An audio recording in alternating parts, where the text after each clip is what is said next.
Arrancamos con todo nuestra nueva sección Corazón Abierto de Pañalera Uruguay. Soy Nati, profesora de confianza, y hoy vamos a hablar de autoestima, el qué dirán y la vergüenza.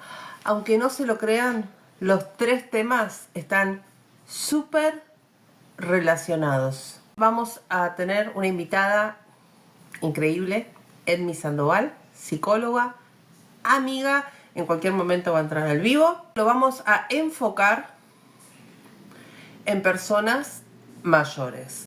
Cómo trabajar la autoestima, el qué dirán y la vergüenza en personas mayores. Obviamente lo pueden aplicar en cualquier persona, obviamente. Pero vamos a tratar más que nada sobre las personas mayores. Cómo trabajar la autoestima, el qué dirán y la vergüenza. Vamos a tratar de trabajar, de dar ejemplos, de decirles cómo pueden trabajarla, mejorarla, por qué es importante. Bienvenidos a todos los que se están ingresando al vivo. Quiero saludarlos y saludarlas. Sé que no me ven, pero bueno, acá quiero saludarlos y bueno, presentarme. Yo soy psicóloga de mi enfoque es cognitivo-conductual. Eso quiere decir que nosotros trabajamos mucho con herramientas basadas en evidencia científica y vamos a trabajar siempre en busca de objetivos. Por eso hoy la idea es que podamos hablar un poquito de estos conceptos y también llevarnos algunas recomendaciones, porque sé que es un tema muy, muy importante para muchas de las personas que estamos aquí conectadas. Pero bueno, en respuesta a estas cosas que me dices, Nati, con respecto a la autoestima, es un término que se usa un montón para muchas cosas, pero que a veces desconocemos qué significa. La autoestima viene a ser como un termómetro interno con el que medimos nuestra identidad, con la forma en la que nos valoramos a nosotros mismos. Ok. Yo siempre digo que, de hecho, porque es distinto a la autovaloración en dos cosas. El autoestima viene a ser como lo que yo estimo que valgo, lo que yo estimo que es mi valor. Y la autovaloración es una evaluación más profunda de mí, de mis cualidades, de mis habilidades, de mis defectos. Viene a ser algo así como cuando yo digo, yo valoro esto de esta manera, es mucho más profundo el entendimiento, y la autoestima viene a ser viene a ser una evaluación más global de quién yo soy y de lo que yo valgo. ¿Bien? Okay. Entonces, la autoestima se ve muy afectada en los adultos mayores. Eso sucede mucho, que es un poco también lo que creo que tú querías que conversáramos hoy, lo que me comentabas que querías que comentáramos hoy, porque después de los 60 años, lo que han mostrado los estudios es que las personas comienzan a sentirse en nuestra cultura occidental, porque quizás es distinto, y de hecho es distinto en otras culturas, pero empezamos a sentirnos después de los 60 años como si nuestro valor se perdiera un poco, porque perdemos algunas habilidades, porque hay ciertos comportamientos o ciertos grupos o comunidades sociales en las que ya no empezamos a participar. Entonces empezamos a pensar que valemos menos. De hecho, hay un pico en la autoestima que se da entre los 40 y los 50 años. Es uno de los momentos. Este es mi pico. Sí, es el momento en el que las personas se sienten como más conformes con su estado, no les importa tanto esto que vamos a hablar después del que dirán. O sea, están mucho más centrados en sí mismos, tienen una identidad más clara, se sienten mucho más identificados consigo mismos, y cerca de los 60 años empieza esto a decaer. Por eso es importante, muy importante en la tercera edad, hacer espacios donde nosotros podamos mejorar nuestra autoestima, mantenerla, o sea, cuidarnos. A veces se habla de autoestima baja y autoestima alta, otras veces se habla de autoestima adecuadas o inadecuadas. En realidad sí se podría decir, como es una valoración, sí se podría hablar de autoestima baja y de autoestima alta. Hay autores que proponen que no, que se hable de autoestima adecuada o inadecuada, pero sí se puede hablar de autoestima alta o autoestima baja, porque autoestima baja sería aquella en la que nosotros le damos poco valor a nuestra persona, o sea, sentimos que valemos poco, o que valemos por debajo de la media. Entonces, y en cualquier momento de la vida uno puede, digamos, nunca es tarde para empezar a trabajar la autoestima. Sí, nunca es tarde, nunca es tarde. De hecho, yo creo que es muy importante hacerlo, acercarnos a conocernos a nosotros y a centrarnos también en aquello que nos da valor, porque en cualquier momento de la vida, frente a distintas circunstancias, nos puede afectar mucho, sobre todo cuando estamos rodeados de entornos que no fomentan nuestra Tal cual. valía. Entonces, eso es importante, pasa mucho.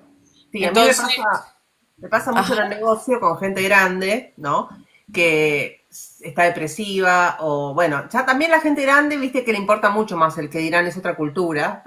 sí, Es muy difícil, yo traigo, la sí. mayoría de mis clientes tienen arriba de los 60, 70 años. Y yo pienso, ¿no? Que por ahí, en el momento de empezar a usar pañales, ellos sienten que pierden un poco, obviamente, su independencia. Sí. Entonces, ¿cómo pueden, digamos, cómo se pueden esa gente que está por ahí en su casa, que no sale, que está sin movilidad la mayoría de las veces, trabajar la autoestima desde casa? Entiendo, es que ahí en principio hay una cosa con esto del uso del pañal que también tiene que ver con los significados. Ah, La, ok. la realidad no es como es la realidad es como nosotros la entendemos. ¿Qué es lo que quiero decir con esto? Que depende de los significados que nosotros nos damos. Porque si Claro. yo voy a ver el pañal con el significado que muchas veces se ve, porque es lo más común, a menos en lo que también muestran las encuestas que se hacen a pacientes que usan pañal o a personas en general que usen pañal, es que empiezan le dan el significado de que es que están involucionando. O sea, que es Sí, como una involución, como un volver atrás, como ser un bebé o como ser un niño o como ser dependiente. tal cual. Si yo le Eh, doy ese significado, voy a sufrirlo, claro. claro, es que hay que quitarle la vergüenza, digamos, y tomarlo como una medida de, digamos, de seguridad de sí mismo y de que lo va a Sí, ayudar, digamos, a estar mejor, a una mejor claro, es calidad de que en vida. realidad es un soporte práctico. Es un Tal cual. Ay, soporte me encantó. práctico. Soporte Es práctico, un, lo voy. Es un soporte práctico, es una manera, es como alguien que utiliza bastón para tener un soporte práctico para poder caminar, Tal cual. o un deportista que utiliza rodilleras como un soporte práctico para no salir lastimado. O sea, es un soporte práctico.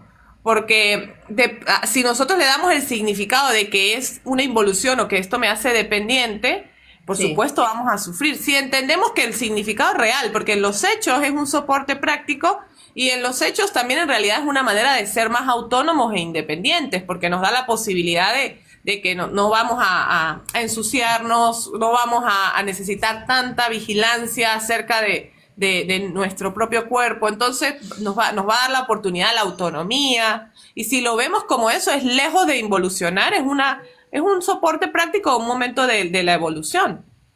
tal cual. ¿Y el qué dirán o la vergüenza en mí se trabaja igual que la autoestima?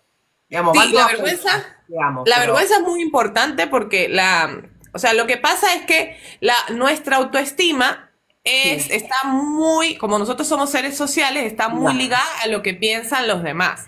Sí, Entonces, por más que algunas personas digan, no, a mí no me importa para nada lo que piensen los demás sobre mí, claro, a algunos nos puede importar en mayor o menor medida, pero es importante. ¿Por qué? Porque nosotros somos seres sociales. Entonces, en nuestro funcionamiento mental y de hecho cerebral, neurológico, a nosotros nos es muy importante el cómo nos ven afuera. De hecho, al principio de nuestra vida nosotros empezamos a establecer conceptos de nosotros mismos según lo que nos dicen. Entonces, ¿qué pasa con la vergüenza? La vergüenza es una emoción sana, como todas las emociones, es una emoción que tiene como función que ujú, nosotros podamos identificar cuando hacemos algo que, digamos, socialmente no es visto como adecuado. ¿Bien? claro. ¿Por qué surge esto? Porque todas las emociones tienen una función, no son malas, las emociones son siempre necesarias. Lo que pasa es que a veces se pueden convertir en limitantes, como el miedo, que es una emoción que a veces limita, o la vergüenza o la culpa. ¿Qué es lo que pasa? La vergüenza aparece como un mecanismo social porque nuestro cerebro necesitaba que nosotros viviéramos en comunidad, porque nosotros no somos unos animales, o sea, nosotros dentro del mundo animal, porque pertenecemos al mundo animal, nosotros no Sí, somos mamíferos que tengan grandes garras ni grandes dientes, no somos no, muy grandes ni lo suficientemente chiquitos para protegernos. Entonces, nosotros sí tenemos una gran ventaja, que es nuestro cerebro, que tiene una evolución mayor, y tenemos otra gran ventaja, que vivimos en comunidades. Nosotros vivimos en comunidades desde hace miles de años. ¿Y qué es lo que pasa? Que para el cerebro humano era muy importante pertenecer a la comunidad, porque ser sacado de la comunidad, ser mal visto por la comunidad, implicaba en algún momento, hace miles de años, morir. Entonces, si tú vivías en cavernas con una comunidad y te echaban, caminar solo por el bosque era la muerte segura. Entonces, el cerebro desarrolló mecanismos para mantenernos cerca de la comunidad. Uno de esos mecanismos es la vergüenza, que nos hace sentir, wow, esto que yo estoy haciendo puede hacerme ver mal frente a los demás. ¿Y qué es lo que pasa con la vergüenza? Es distinta de la culpa por algo. La culpa es sentirnos mal por algo que hicimos, pero la vergüenza es sentirnos mal por lo que somos, porque ya tiene que ver más con la identidad. Entonces es muy dolorosa y muy fuerte. La emoción de vergüenza es muy fuerte y muy limitante también cuando está en exceso. Cuando no está cuando no está en exceso también es limitante, pero a veces está bueno que nos limite de hacer cosas. Por ejemplo, si yo voy ahora mismo acá al Pharmacity que queda en mi esquina y robo y salgo y suena el pitidito ese, me va a dar muchísima vergüenza. Muchísima vergüenza robar y que suene eso y todos me vean. En ese caso está bueno que me dé vergüenza porque quiere decir, Edmi, estás rompiendo una norma social, una norma incluso jurídica. Eso me mantiene a mí, dentro de otros controles, me mantiene bajo control de las normas, entendiendo que yo no haría eso por vergüenza. Entonces, en ese sentido no está mal la vergüenza. Ahora, si yo uso pañal y siento vergüenza y eso me hace sentir mal con como yo soy y determina mi identidad, ahí la vergüenza hace mal. Entonces, es como saber en dónde sí y en dónde no nos debemos sentir avergonzados. Cuando usamos pañal, por ejemplo, sentirnos avergonzados tiene sentido y se entiende si nosotros le damos el significado, como decíamos hace un momento, de involucioné como persona. Pero si nosotros entendemos que en realidad no es una limitante, que es algo que me hace crecer y que me hace dar más independencia, pues por supuesto que ya no vamos a sentir tanta vergüenza, porque es eso, las emociones también tienen que ver con cómo identificamos o interpretamos la realidad. Siempre es un pensamiento genera una emoción.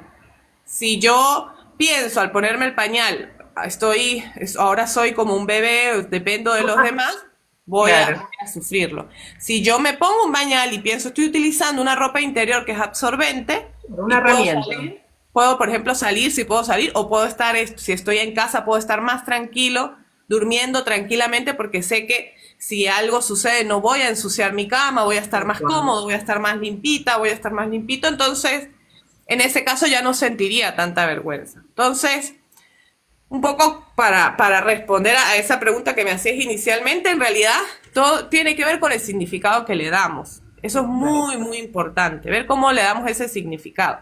¿Y cómo acompañar a alguien que, digamos, no hablemos digamos, puede ser el uso del pañal, pero puede ser cualquier situación difícil en la vida de cualquier persona?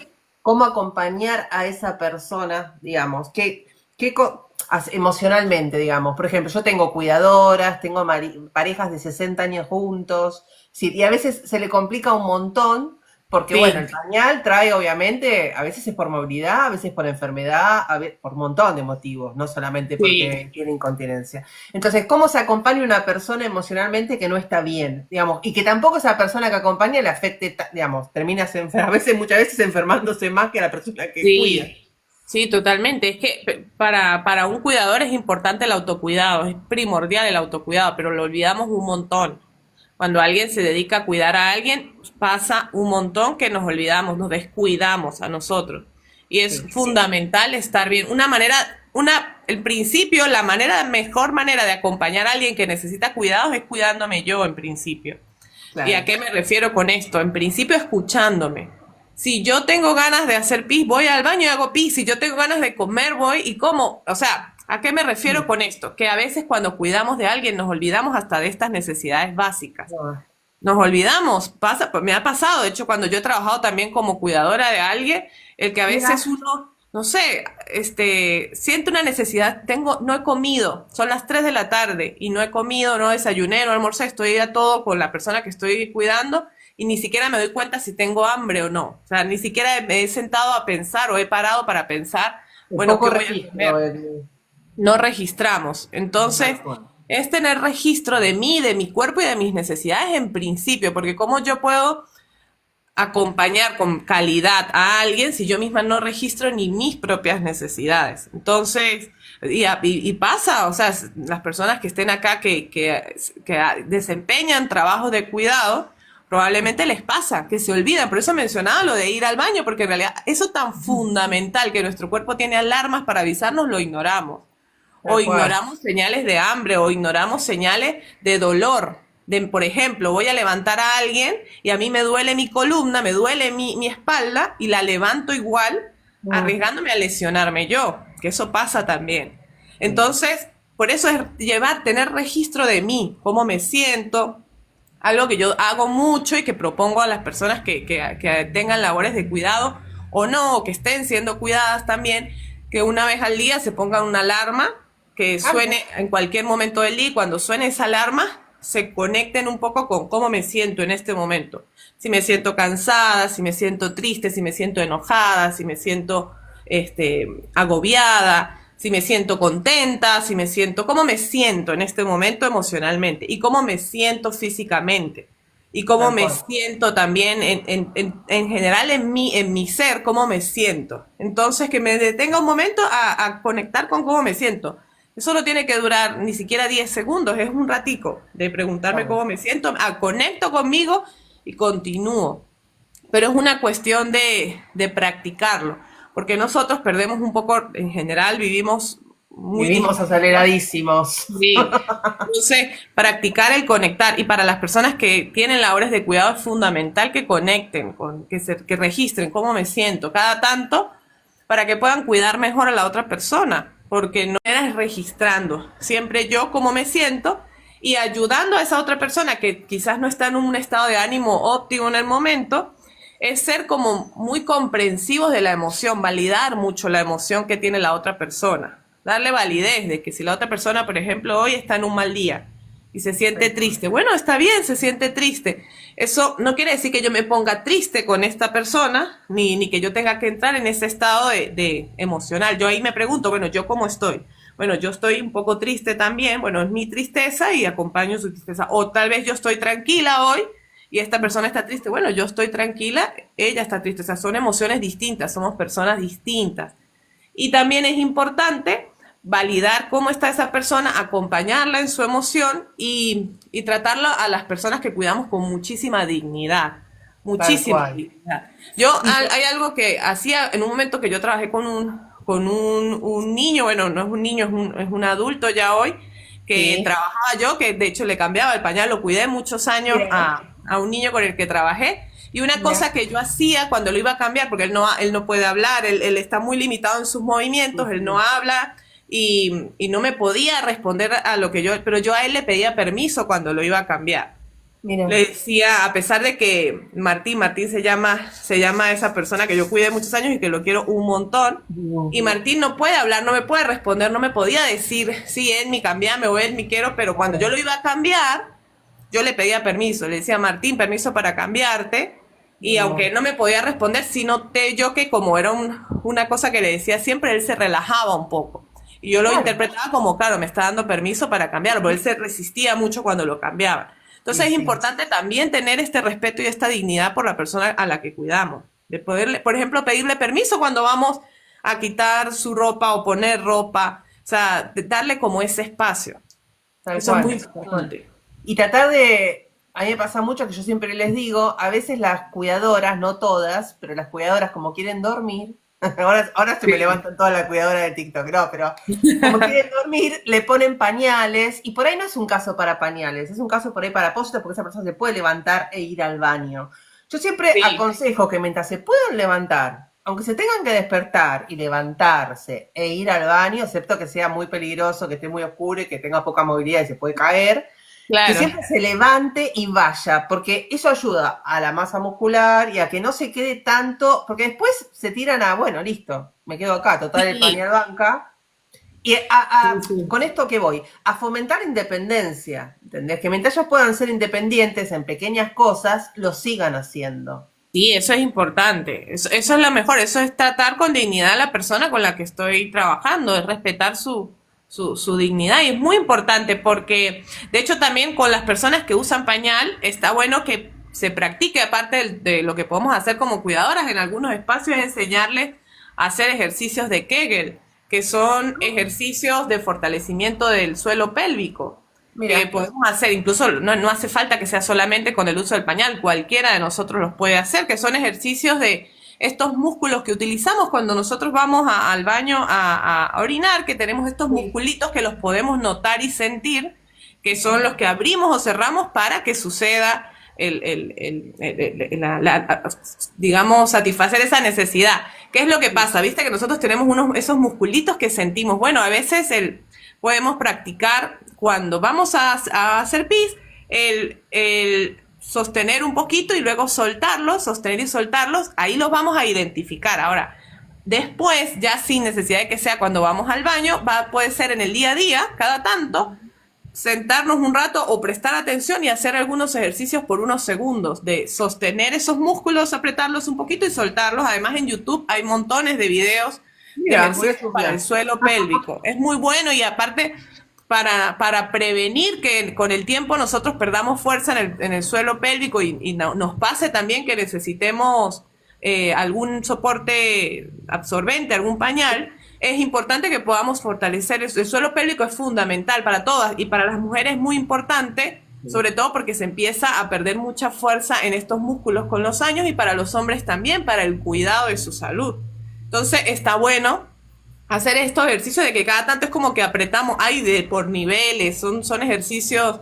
Hay uno que a mí me gusta mucho que es que imaginemos, de hecho lo podemos hacer en el día a día, que es que imaginemos que ponemos un pequeño hilo a esos músculos que sentimos y Sí, imaginemos que los llevamos hacia arriba, un hilo de color que queramos y lo llevamos hacia arriba y que cuando subimos ese hilo hacia arriba, estamos cerrando esos músculos y lo que sucede al hacerlo mentalmente es que los músculos más pequeñitos también se cierran y luego se abren y eso ayuda un montón. Lo usan un montón los sexólogos, son los que usan un montón estos ejercicios porque mejoran el desempeño también a nivel sexual, pero mira. también se utiliza un montón en urología para proteger el suelo pélvico. Son músculos muy importantes, muy. Y las mujeres cuando tenemos hijos de manera natural o por cesárea, se debilitan mucho estos músculos. Entonces es Sí, es importante verdad, mantenerlos fuertes. es verdad. Eso está Eh, bueno. yo siempre hago hincapié, y la gente ya me dice, bueno, Nati, para un poco. Hago mucho hincapié en que es importante hablarlo. Es decir, Sí, que aunque sea haya una persona, no sé, el vecino, por ahí a veces da vergüenza, qué sé yo, el hijo, el hermano. Bueno, un vecino, un amigo, no sé, alguien que sepa por qué situación está pasando, sea pañal, sea la que sea, no vamos a poner solo pañal, que lo pueda hablar, que lo pueda contar y que pueda decir cómo se siente. claro. Porque eso es como que, digamos, todo para vos, digamos, siempre hay que hablar, no digo con una psicóloga, porque sería lo ideal, pero a veces no Sí, se puede. Es claro. decir, la importancia de poder sacarlo para afuera Sí, eso es fundamental. Nosotros nos ahogamos con las cosas que no decimos y nos y enfermamos. sí, y por eso es importante darle espacio a conversar, que tengamos la confianza. Siempre yo pienso que es fundamental las redes de apoyo. Tal Y cual. conforme pasan los años de nuestra vida son más fundamentales las redes de apoyo y también se hace más difícil Mm, tenerlas y sostenerlas. Porque cuando nosotros somos niños o estamos en la adolescencia, pues vamos a un colegio, hacemos un montón de actividades que nos hacen conocer gente. tal Y cual. cuando nos hacemos adultos, pues tenemos menos tiempo, estamos más limitados, quizás conocemos gente en el trabajo, o sea, es más limitado los grupos sociales, Sí. pero es donde es más importante. Y en la etapa de adulto mayores es donde es mucho más importante el sostener las redes de apoyo. Entonces está bueno eso, fomentar o fortalecer las redes de apoyo que tengamos. Saber con quién cuento, saber en quién puedo confiar qué cosas y darme el espacio de hacerlo también, porque a veces con el tiempo nos volvemos cada vez más cerrados con quién hablamos, por un montón de razones, pero necesitamos ese apoyo y ese acompañamiento y darlo también. Sí. Edmi, vos que sos la profesional, sos una genia. ¿Qué Gracias. mensaje le darías a la gente para poder trabajar la autoestima, el que dirán, la vergüenza? Digamos, vos como psicóloga, va alguien que en este momento está con la autoestima por el subsuelo, por el subte, y necesita trabajarla, digamos. ¿Qué le dirías a esa persona como para, no te digo que obviamente esto es un proceso, pero como para darle ese sacudón, para que diga, opa, me parece que me voy a empezar a ocupar, me parece que no estoy bien? Pues, ¿Qué? a ver, yo una de las cosas que más hago cuando trabajo autoestima con los pacientes es, en primer lugar, Sí, empezar a tener espacios de autocuidado. Es lo primero que hago yo. O sea, no necesariamente es lo que hacen todos, pero yo el considero que registro, es digamos. importante. De hecho, yo hago muchos programas de autocuidado con los pacientes porque me parece que es fundamental. ¿Por qué? Porque si yo no tengo una muy buena relación conmigo, porque pasa, a veces no tenemos buenas relaciones con nosotros mismos, siendo que es la relación más importante, pero de nuestra vida, porque, o sea, es la única persona que yo como en mí tengo para saber que voy a contar hasta el último día de mi vida es conmigo. Los demás yo no sé si van a estar, pero yo seguro que voy a estar. Y nosotros a veces Claro. tenemos malas relaciones con nosotros, nos hablamos súper mal, nos tratamos súper mal. Entonces, lo primero que yo le propongo a los pacientes con que yo noto que hay problemas de autoestima es un programa de autocuidado, que consiste en que en principio empecemos a sumar a la rutina algunas, algunos cuidados, algunas prácticas de autocuidado. Por ejemplo, siempre empiezo en primer lugar con aquellas cosas que son para el cuerpo. Entonces, empezar, por ejemplo, voy a ser más respetuosa de mi cuerpo, no voy a cuidar durante una semana completa el tratar de dormir bien, de Uf, asegurarme de que voy a dormir y descansar. Que si no duermo, por ejemplo, las personas que estén acá y que sean cuidadores y no pueden dormir bien a la noche, a veces si están al cuidado de alguien, bueno, que los momentos en los que sí puedo dormir, buscar que sea con calidad ese sueño. O también empezar a tener registro del cuerpo. Por eso hace rato lo mencionaba como lo primero. sí, Porque es sí, lo primero que se trabaja en un programa de autocuidado, es que yo cuide de mí, de registrar mi cuerpo. Bueno, tengo sed, pues tomo agua. O tal sea, cual. hidratarme, cosas tan simples pero que olvidamos. Sí, Hidratarnos, comer en los horarios adecuadamente, porque nosotros a veces no comemos en los horarios, comemos si da chance en algún momento del día. es Bueno, verdad. no sentarnos y comer, no comer parados una empanada mientras caminamos para el otro trabajo. No, me siento unos minutos y como. Hacer ese tipo de cosas chiquitas para Sí, el cuerpo.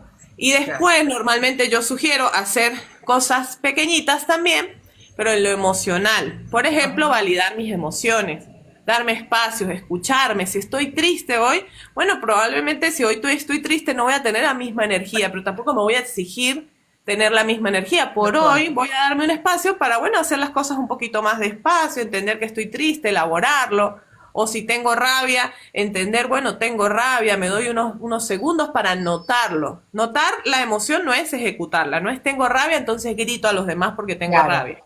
Mi rabia es válida, lo que no es válido es gritar al otro porque tengo rabia, por No, y ejemplo. Entonces, aceptar que uno por ahí que está triste, digamos, y darse claro, el derecho a mostrarse triste, porque viste que parece como que en el sí, mundo, bueno, puedes estar triste, como que tienes que estar todo sí, y hoy en día más todavía. Es decir, sí. darse el derecho a que, bueno, hoy tengo un mal día, estoy Hoy triste, estoy estoy triste. triste, hoy estoy un poquito enojada, entonces quizás no voy a tener toda la predisposición para los demás, pero hoy estoy alegre, entonces me doy la oportunidad de estar alegre, hoy estoy un poco asustada por una cosa que me preocupa, entonces, o sea, voy dándome la oportunidad de sentir. Eso también yo lo hago normalmente en o sea, primeras 2 semanas de cuidado físico, luego 2 semanas de cuidado emocional y psicológico, y después, siempre en los programas de autocuidado cierro con construir o reconstruir y reforzar las redes de apoyo.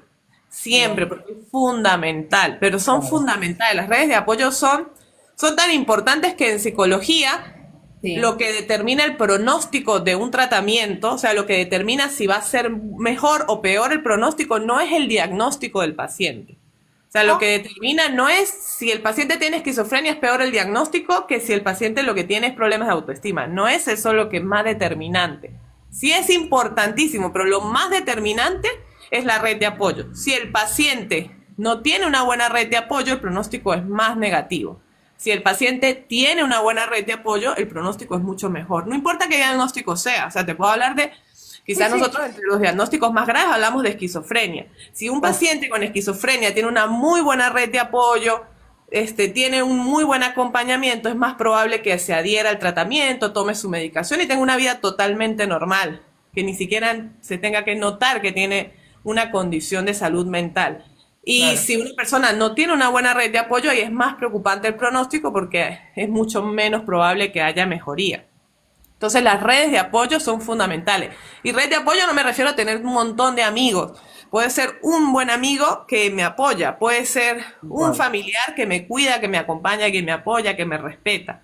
O sea, la red de apoyo es ese grupo de personas o esa persona que me hace sentir a mí cuidado y apoyado. Y eso es fundamental. Entonces, como esas tres fases de autocuidado para que empiece a mejorar la relación conmigo mismo. Porque sería como, hay un video de Instagram que creo que te va a gustar este ejemplo, que un día vi en Instagram una propuesta de alguien que decía, imagínate si llega, por ejemplo, un perrito a tu casa y tú no lo conoces, nunca, no tienes ningún tipo de vínculo con ese perrito, pero entonces lo llevas al veterinario para que le hagan sus exámenes, cuidas de él, empiezas a poner su Sí, comida, estás atenta a ese perrito de que tenga su calorcito, que tenga todos los cuidados, empiezas a cuidarlo y después y le pones un nombre y con el tiempo poco a poco te encariñas y de sí, repente sí. se convierte en parte muy importante de tu vida. Entonces el La familia. cuidar a alguien nos hace acercarnos a ese alguien.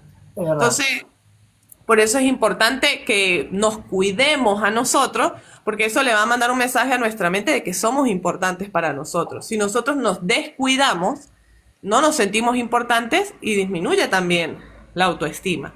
Entonces es eso, cuidarnos. El primer paso para fortalecer la autoestima es cuidarnos, tener registro de nosotros, tratarnos con más respeto, hablarnos mejor. Eso también, hablarnos mejor, porque nosotros nos Hablarnos hablamos tal muy cual. feo.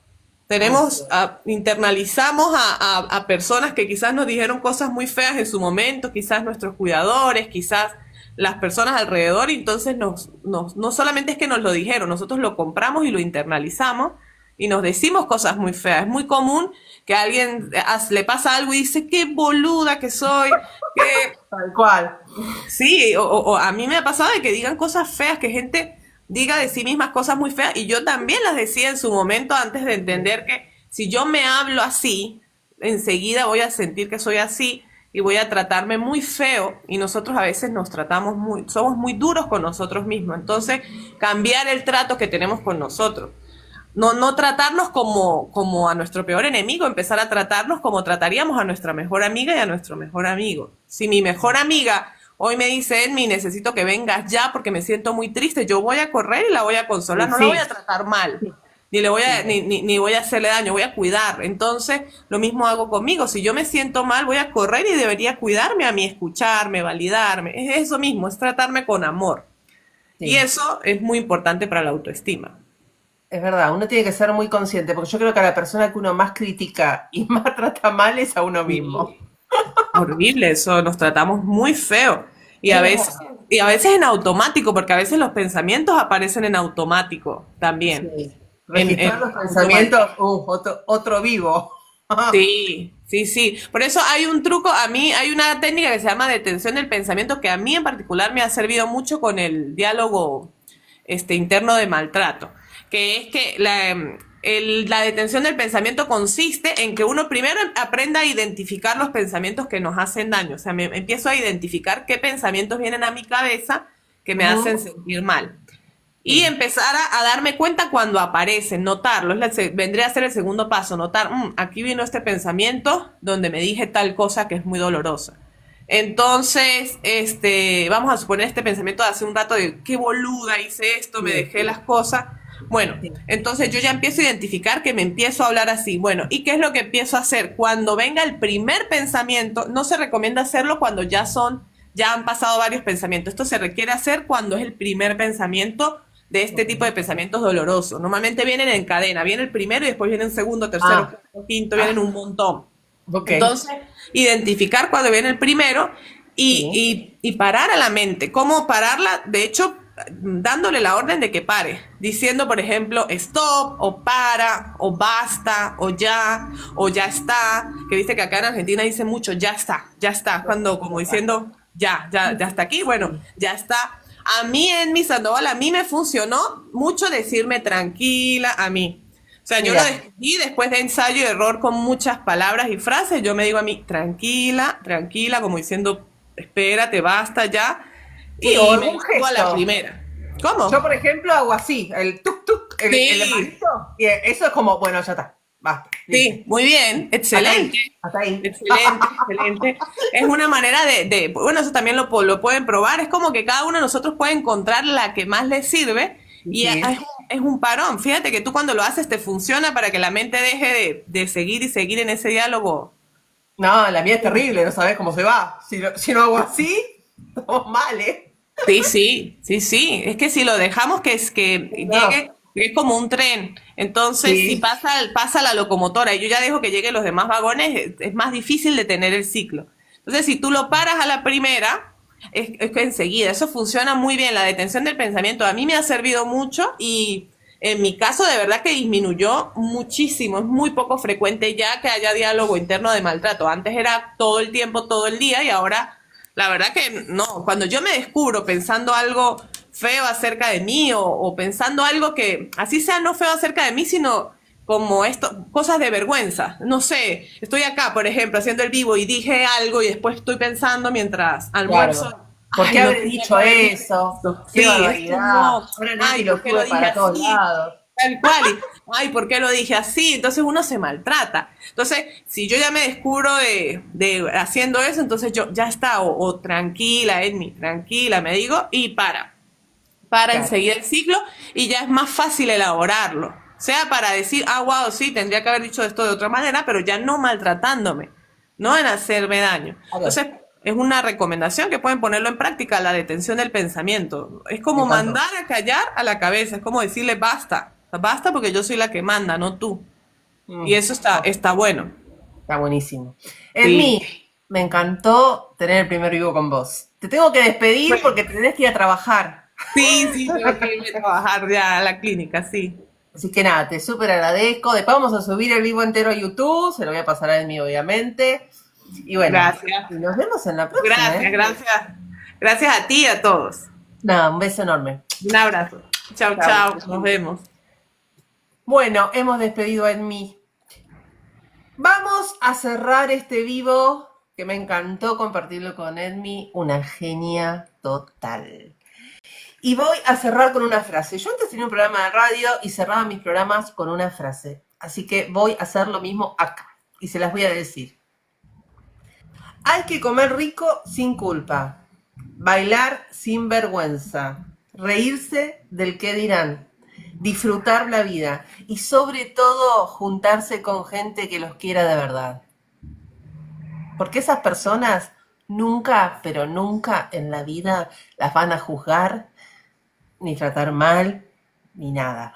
Así que ya saben, a disfrutar la vida. Hoy Edmi le tiró 24.400 tips para estar bien y para poder subir la autoestima. Así que espero que les haya servido. Nos vemos en el próximo. Les mando un beso enorme.